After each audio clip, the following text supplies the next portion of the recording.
नमस्कार, good morning India देख रहे हैं आप। मोहताबिश हुसैन खबरों की शुरुआत करते हैं और सबसे पहले आपको इजराइल गाजा युद्ध से जुड़ा हुआ अपडेट देते हैं। यहां पर जो लड़ाई है वो अब भी जारी है। इजराइल गाजा युद्ध हर दिन खतरनाक होता जा रहा है और दोनों तरफ से करीब 2300 लोगों की अब तक यहां पर मौत हो चुकी है। घायलों की अगर बात करें आप तो ये आंकड़ा हजारों में है। 7000 के पार जो घायल हैं उनकी संख्या पहुंच चुकी है और इसके अलावा इजराइल का दावा है कि उसने अपनी सीमा में घुसे 1500 हमास के आतंकियों को यहां पर ढेर कर दिया है। हमास की तरफ से कहा गया है कि उसने अपना लक्ष्य पा लिया है और बातचीत के लिए वो तैयार है, लेकिन इजराइल पूरी तरह से हमास को मिटाने पर अडिग है। और इसी बाबत इजराइल में कल वॉर कैबिनेट और इमरजेंसी सरकार का गठन कर दिया गया। इसमें इजराइल के प्रधानमंत्री, विपक्ष के नेता और रक्षा मंत्री शामिल हैं। इस कैबिनेट की अहमियत आप इस बात से समझ सकते हैं कि इससे पहले 1967 में अरब इजराइल युद्ध के दौरान ही ऐसी वॉर कैबिनेट बनी थी। और इस बीच युद्ध के छठे दिन भी इजरायली सेना गाजा पट्टी पर लगातार बम बरसाती रही है और दूसरी तरफ से भी इजराइल को निशाना बनाकर रॉकेट दागे जा रहे हैं। जमीनी हकीकत देखकर साफ लग रहा है कि इजराइल गाजा पर पूर्ण नियंत्रण की तैयारी में है। उसने गाजा पट्टी सीमा पर अपना कंट्रोल बना लिया है और गाजा के हर एंट्री पॉइंट को इजराइल ने सील कर दिया है।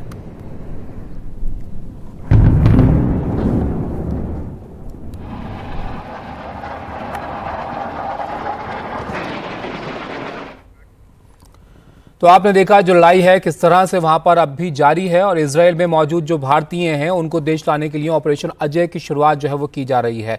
वो भारतीय नागरिक जो मौजूदा हालात के मद्देनजर वापस लौटना चाहते हैं उन्हें भारत वापस लाया जाएगा और आज पहला जत्था इजराइल से भारत रवाना होगा। इसके लिए स्पेशल चार्टर्ड फ्लाइट का इंतजाम किया गया है। विदेश मंत्री एस जयशंकर ने यह जानकारी देते हुए कहा कि हम अपने नागरिकों की सुरक्षा के लिए प्रतिबद्ध हैं। इजराइल में 18,000 भारतीय रहते हैं जो नौकरी और पढ़ाई के लिए वहां गए हैं।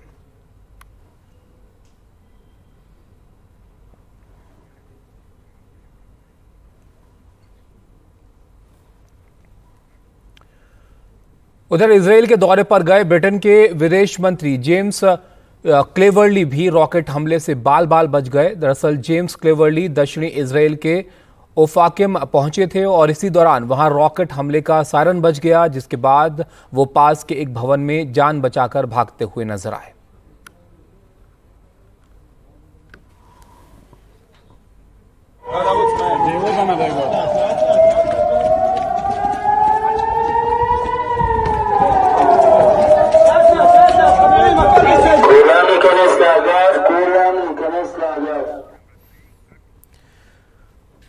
हमारे सहयोगी उमा शंकर सिंह हमारे साथ जुड़ गए हैं सीधे इजराइल से। उमा, आप कहां पर मौजूद हैं और वहां के जमीनी हालात अब बताइए।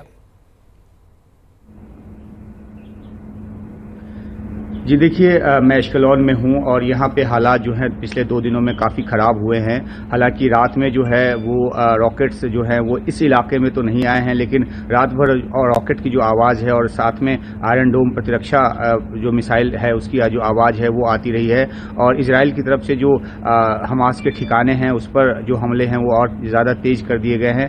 जानकारी ये आई है कि रात भर तकरीबन 81 ठिकानों पर और नए ठिकानों पर हमला जो है वो किया गया है। लेकिन हम सबसे पहले बात करते हैं कि जो भारतीयों को यहां से बाहर निकालने का फैसला किया गया है उसके मद्देनजर कुछ दिन पहले तक ये माना जा रहा था कि भारतीयों को निकलने की जरूरत नहीं है क्योंकि वो यहां पे सुरक्षित हैं और इजराइल की जो अपनी ताकत है और जो सुरक्षा व्यवस्था है उसके मद्देनजर ये अनौपचारिक तौर पर बात कही गई थी कि भारतीयों को यहां से निकाले जाने की जरूरत नहीं है। लेकिन फिर अब एक फैसला लिया गया है और खुद विदेश मंत्री ने ट्वीट कर ये कहा है ऑपरेशन अजय की जो अभियान की जो शुरुआत है वो की जा रही है। और आज जो हमें जानकारी उसके मुताबिक एक फ्लाइट आएगी और तकरीबन 200 के आसपास भारतीय जो हैं वो यहां से अपने मुल्क वापस जाएंगे। आपने बताया सही कि 18,000 भारतीय यहां जो इजराइल में हैं और अलग अलग हिस्सों में हैं, लेकिन खासतौर पे ज़्यादातर जो उनका कंसंट्रेशन है वो दक्षिणी इलाके में ही है। और दक्षिणी इलाके के जो शहर हैं अशदोद, अश्केलॉन जहां पे मैं अभी खड़ा हूं, दिमोना और बरशेवा, तो इन सब इलाकों में भारतीयों की तादाद ज़्यादा है। और क्योंकि दक्षिणी इलाका सबसे ज़्यादा प्रभावित है और और जो जिस तरह की जो मुस्तैदी हो रही है सैनिकों की, इजराइल के सैनिकों की, वो भी इन इलाकों में हो रही है। और यहाँ से जो इजराइल के जो नागरिक हैं उनको भी निकालकर अपेक्षाकृत सुरक्षित जगहों पर ले जाया जा रहा है। तो ऐसे में जो इन इलाकों में भारतीय हैं और ख़ासतौर पे ज़्यादातर जो भारतीय हैं वो केयर गिविंग सेक्टर में है, यानी कि वो एल्डरली लोगों की, बुजुर्ग लोगों की सेवा में जुटे हुए हैं और ऐसे हज़ारों की तादाद है भारतीयों की। तो जब दक्षिणी इलाका जो है वो खाली कराया जा रहा है, क्योंकि इस इलाके को मिलिट्राइज जोन जो है वो घोषित किया गया है IDF की तरफ से, और इस इलाके में किसी भी तरह की गतिविधि, दूसरी गतिविधि यानी कि सिविलियंस को आने की मनाही की गई है और किसी भी तरह की गतिविधि को जो कि IDF के ऑपरेशन में खलल डाले उसको एक तरह से क्राइम बताया गया है। तो ये इलाका पूरी तरीके से जो है वो नो गो एरिया बनने जा रहा है अगर ग्राउंड ऑपरेशन जिसकी की तैयारी की जा रही है गाजा के खिलाफ करने की, उसके मद्देनजर। तो यही वजह है कि जब इन इलाकों से भारतीय निकलेंगे तो वो फिर उनको वापस अपने मुल्क ही जाना होगा, और तभी भारत सरकार ने ये फैसला किया है कि भारतीयों को सुरक्षित यहाँ से निकाला जाएगा और एक ऑपरेशन चलाकर निकालने की प्रक्रिया की शुरुआत आज से हो रही है। ताबिश। लेकिन उमा, अगर इस लड़ाई की हम बात करें जो कि अभी आप क्योंकि वहाँ पर मौजूद हैं, आप वहाँ पे देख रहे हैं क्या हालात बने हुए हैं। अब वॉर कैबिनेट का गठन वहाँ पर किया गया है और ये 1967 की जो लड़ाई हुई थी इजराइल की, उसके बाद ऐसी कैबिनेट यहाँ पर बनाई गई है। क्या लग रहा है कि और ज़्यादा ये लंबी जो है वो चल सकती है लड़ाई? हालांकि गाजा की सीमाएं भी सील सब कर रखी हैं इजराइल ने। कितना वहाँ पर लड़ाई जो है वो दोनों तरफ से होती हुई लग रही है? जी देखिए, जिस तरीके से सीज किया गया है गाजा को, सारी सप्लाई लाइन काट दी गई है, वहाँ से लोगों का बाहर निकलना जो मिस्र के कंट्रोल वाली जो क्रॉसिंग है वहाँ से वो बंद कर दिया गया है। तो ऐसे में जो इजराइल की रणनीति जो तैयारी लगती है वो ये है कि जो एक वो निर्णायक जो एक हमला है वो करना चाहता है। देखिए 350 से 400 के आसपास टारगेट को ऑलरेडी हिट किया जा चुका है गाजा में, जो एयर स्ट्राइक के जरिए हुआ है, लेकिन ज़मीनी जो एक ऑपरेशन है उसकी तैयारी इजराइल की तरफ से साफ नजर आती है। और आपको पता है कि 2005 तक गाजा पट्टी पर इजराइल की सेना वहां पे मौजूद थी। 2005 में एरियल शॉरन की सरकार ने वहां से एक तरफा तरीके से अपने आप को विड्रॉ कर लिया था। तो अब लगता है कि जो एक लड़ाई जो इजराइल की तरफ से छिड़ने जा रही है उसमें वो फिर से पूर्ण नियंत्रण की जो बात है उस तरह की बात हो, क्योंकि साफ तौर पर यह कहा गया है कि ऐसा जवाब देंगे कि पीढ़ियां याद रखेंगी। तो ये अगर लड़ाई जो है वो सिर्फ हमास के जो आतंकवादी हैं उन तक सीमित रहती है तो ये शायद बहुत ज़्यादा लंबा ना खिंचे, एक बार शुरुआत हो जाए और फिर कुछ दिनों की बात हो। लेकिन जिस तरीके से हमने देखा है कि चाहे वो ईरान हो, चाहे वो जो सऊदी अरब की तरफ से जो बयान आ रहे हैं, जॉर्डन की तरफ से जिस तरह के बयान आ रहे हैं, लेबनान से जिस तरह से हमले की खबर आ रही है इजराइल की सीमा पे, अगर कोई दूसरा देश इसमें इन्वॉल्व होता है तो फिर ये लड़ाई जो है न सिर्फ फैल जाएगा बल्कि लंबा भी खिंचेगा। हालांकि कोशिश इस बात की जा रही है और अमेरिका की तरफ से भी साफ तौर पर एक हिदायत, एक चेतावनी दी गई है कि कोई भी मुल्क जो है इसमें इस लड़ाई में शामिल होने की कोशिश न करे, अपने आप को दूर रखे। तो एक स्थिति ऐसी है जहां पे अगले पल क्या कुछ अनफोल्ड होगा उसका जो आकलन है वो अभी नहीं हो सकता। लेकिन इतना जरूर है कि जो ये लड़ाई सिर्फ आतंकी संगठन के खिलाफ हुई तो वो लड़ाई ज्यादा लंबी नहीं चलेगी, क्योंकि इजराइल के पास बहुत ताकत है, बहुत सेना है, बहुत जो मजबूत तकनीकी है। लेकिन अगर दूसरा कोई देश इसमें इन्वॉल्व होता है तो ये जो युद्ध है वो लंबा चलेगा और ये ज्यादा विनाशकारी भी होगा। बिल्कुल, अगर आगे बढ़ती है चीज़ तो वो अच्छा नहीं होगा, जाहिर है ये जल्दी जो है ख़त्म होना भी चाहिए। उमा, बहुत शुक्रिया आपका, आप हम तक जानकारी वहाँ से पहुँचा रहे हैं ग्राउंड जीरो से। तो उमा बता रहे थे वहाँ पर किस तरह की स्थिति बनी हुई है। वॉर कैबिनेट बनाई गई है इजराइल की तरफ से, अब भी लड़ाई यहाँ पर जारी है। ब्रेक के बाद आपका स्वागत है। प्रधानमंत्री नरेंद्र मोदी आज उत्तराखंड दौरे पर हैं, जहां वो आज करीब 4200 करोड़ की विकास की परियोजनाओं की सौगात देंगे। सबसे पहले प्रधानमंत्री यहां पर आदि कैलाश के दर्शन करने के लिए पहुंचे हैं। ये तस्वीरें हम आपको दिखा रहे हैं वहां से। और ये जो उत्तराखंड का दौरा है इसमें कई चीज़ें जो है वो खास रहने वाली हैं। पीएम मोदी देश के पहले प्रधानमंत्री हैं जो चीन की सीमा में स्थित आदि कैलाश पर्वत का दर्शन करेंगे। इसके लिए पिथौरागढ़ में जमकर तैयारी की गई है। यहाँ से चीन की सीमा कुछ किलोमीटर की दूरी पर ही है और यहीं से कुछ और आगे वो है और वो जगह जहाँ से कैलाश के सीधे दर्शन हो सकेंगे। हालांकि फिलहाल वहाँ पर आम लोग नहीं जा सकते हैं। आपको बता दें कि इस बेहद दुर्गम रास्ते पर अब सड़क बनने के बाद यात्रियों को भी सुविधा हो गई है और स्थानीय लोगों के लिए भी रोजगार के मौके यहाँ पर खुल गए हैं।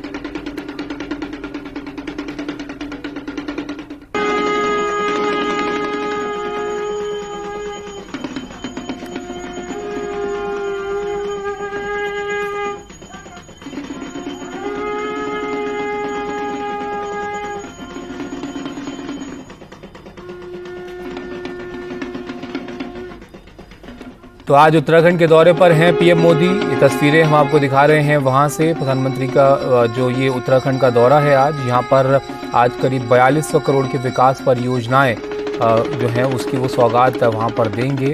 और ये तस्वीरें भी आप देख सकते हैं। दरअसल यहाँ पर पीएम मोदी पहले प्रधानमंत्री हैं जो कि आदि कैलाश के दर्शन यहाँ पर करने वाले हैं।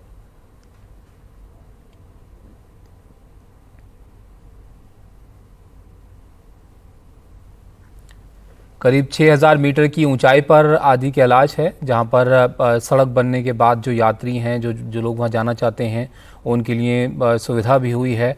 और क्योंकि यहां पर ये विकास का जो काम हो रहा है, इससे जाहिर है रोज़गार भी पैदा होते हैं और स्थानीय लोगों के लिए भी ये जो है फ़ायदेमंद कदम है।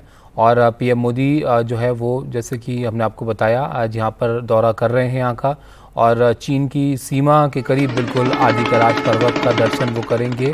और इसके लिए पिथौरागढ़ में जमकर तैयारियां जो हैं वो की गई हैं पीएम मोदी के लिए, पीएम मोदी के स्वागत के लिए। और यहाँ से चीन की जो सीमा है वो महज कुछ ही किलोमीटर जो है वो उसकी दूरी है। और यहाँ से थोड़ा आगे अगर आप जाएंगे तो वो जगह है जहाँ से कैलाश के सीधे दर्शन हो सकेंगे।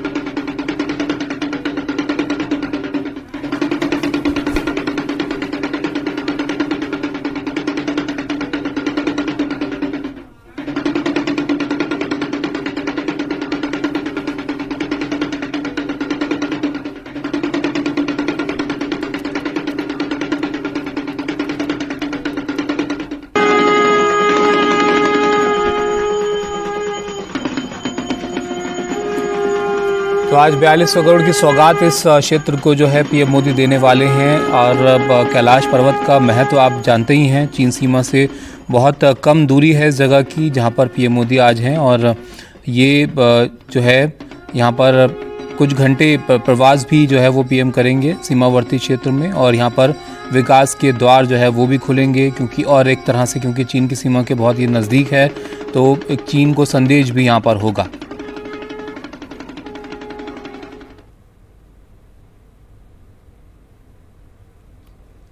क्योंकि ये जो जगह है ये आबादी वाले क्षेत्रों से काफ़ी दूरी पर होती है, तो इसलिए यहाँ पर अगर विकास के काम होते हैं तो जाहिर है जो यहाँ के रहने वाले लोग हैं, नज़दीकी क्षेत्रों में जो लोग रहते हैं, उनके लिए भी ये जो है वो अच्छा होगा। और सरकार का भी यहाँ पर विशेष तौर पर ध्यान है ऐसी जगहों पर जहाँ पर जो है ध्यान देने की ज़रूरत है। और सामरिक तौर पर ये बहुत महत्वपूर्ण जगहें हैं। और पीएम मोदी आज यहाँ का दौरा कर रहे हैं, तो आप देखिए कि एक तो यहाँ पर 4200 करोड़ की सौगात जो है वो मिलेगी, जो कि बताया जा रहा है। और दूसरा, एक चीन की सीमा बहुत करीब यहाँ पर है, तो यहाँ पर एक संदेश भी चीन के लिए होगा। और यहाँ जो आना जाना चाहते हैं लोग, उनके लिए थोड़ी सहूलियत भी होगी यहाँ पर सड़कें जिस तरह से बनाई जा रही हैं।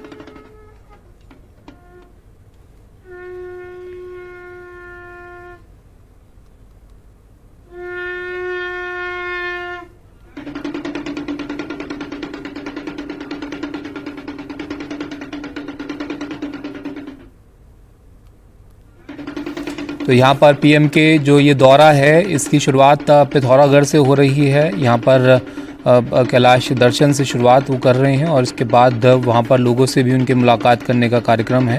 और ये इस दौरे में पीएम का ये इसलिए भी ख़ास माना जा रहा है क्योंकि जैसे कि हम आपको तस्वीरें भी दिखा रहे हैं, ये बहुत नज़दीक है चीन की सीमा से।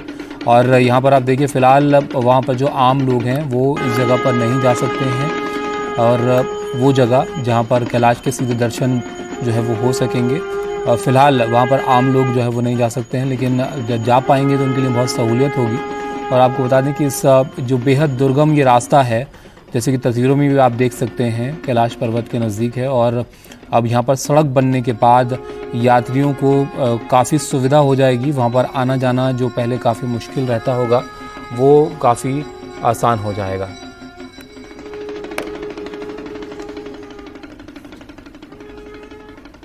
तो पिथौरागढ़ के पार्वती कुंड से देख रहे हैं आप ये तस्वीरें, जहां प्रधानमंत्री नरेंद्र मोदी पहुंचे हैं और उन्होंने पूजा अर्चना की है। आपको बता दें कि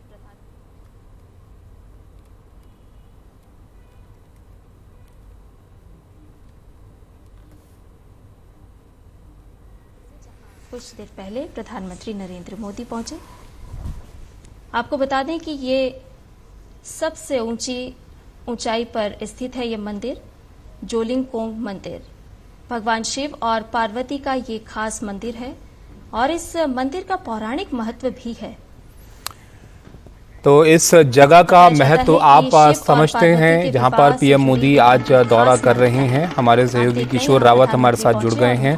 किशोर, पीएम की हम तस्वीरें भी देख रहे हैं, पिथौरागढ़ से उनके इस दौरे की शुरुआत हो रही है और आगे क्या क्या जो है कार्यक्रम है, प्रोग्राम है इस दौरे में? देखिए, प्रधानमंत्री नरेंद्र मोदी यहाँ पर जोलिंगकोंग पहुंचे, पार्वती कुंड में उन्होंने पूजा अर्चना करी है और ये करीबन 16 से 17 हजार फीट की हाइट पर है और ठीक भारत तिब्बत बॉर्डर पर ये जगह है।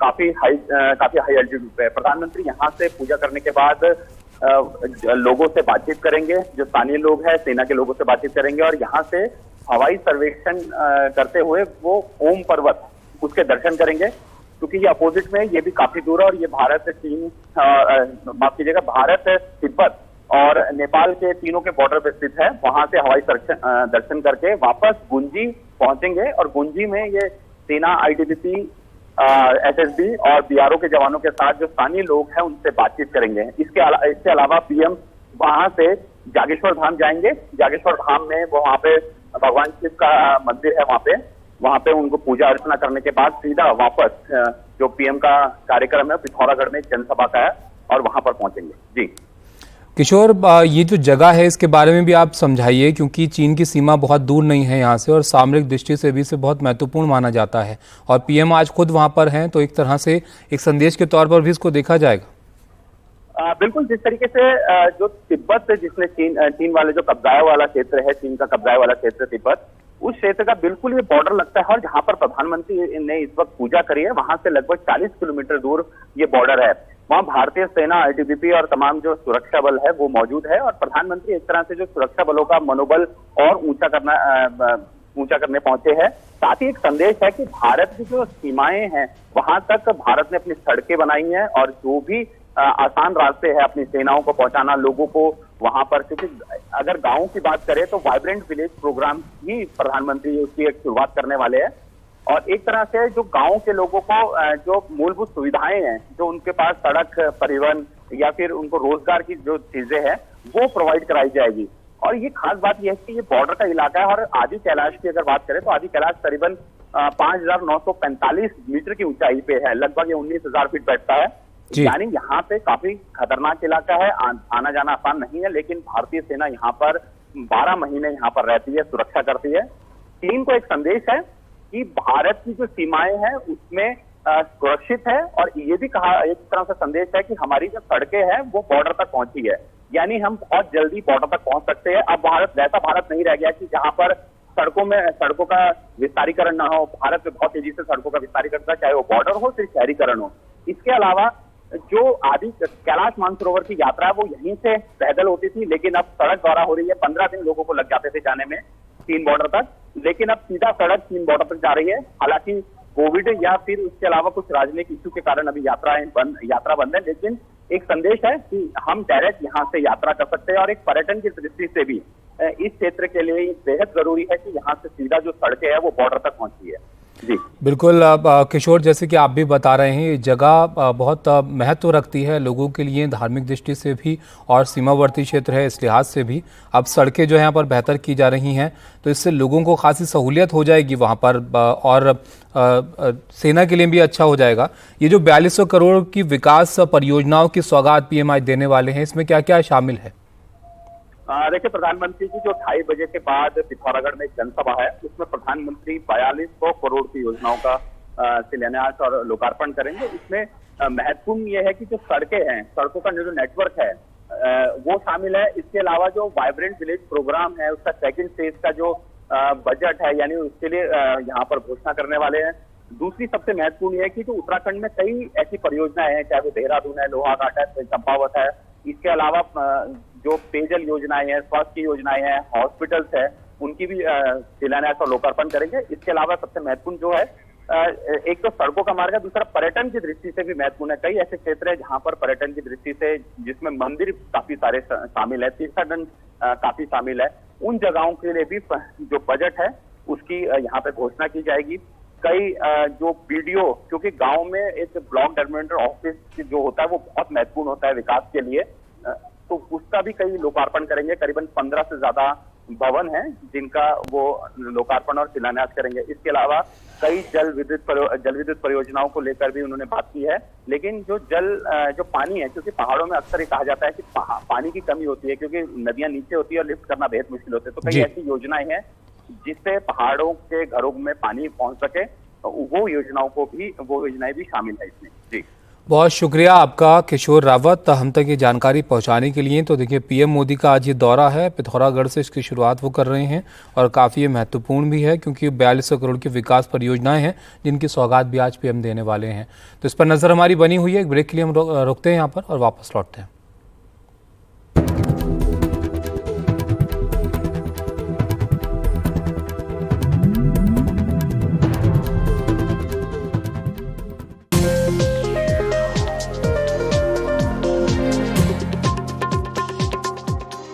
इजराइल हमास युद्ध का साया अंतर्राष्ट्रीय अर्थव्यवस्था पर गहराता जा रहा है। सबसे ज्यादा अनिश्चितता कच्चे तेल और गैस की कीमतों को लेकर है। पिछले 5 दिनों में अगर आप देखें तो कच्चा तेल करीब 4% और नेचुरल गैस की कीमतें 9.5% तक बढ़ चुकी हैं, महंगे हो चुके हैं। और अगर ये सिलसिला जारी रहता है तो भारत का आर्थिक बोझ इससे बढ़ेगा।